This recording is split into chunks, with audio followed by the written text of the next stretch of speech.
The motto that was developed by Red Stockings and is still used today a lot is the personal is political.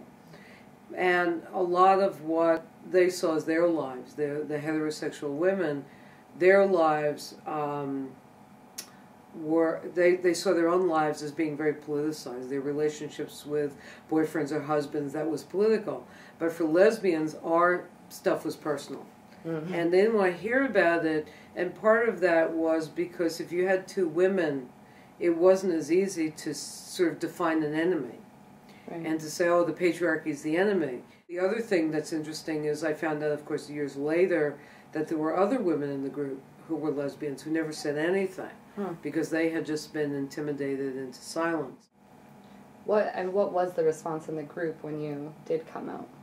They really, some people were really supportive, and there were other people who were just really, they didn't want to hear about it, basically, and they were very unsupportive, and I think probably they were rather dismayed at the number of women who were coming out.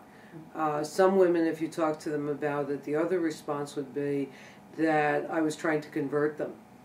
You know, that I was telling them about it because I wanted to sleep with them. That was not uncommon, and that came up a lot around the first lesbian dance, because we were sort of like women who, or anybody who throws a party, and you start to get into a panic that nobody will come.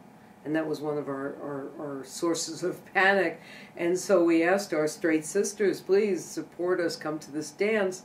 And if you ask them more than once, they'd say, oh, you asked me already, are you are you coming on? And of course I wasn't. And one of the bitter lessons I had learned in the women's movement was that I never wanted to sleep with a straight woman, because the thing would be that I and other women who did this would be their experiments, and they would use that in a way to put down lesbians and to say, oh, well, is that all there is, or something like that.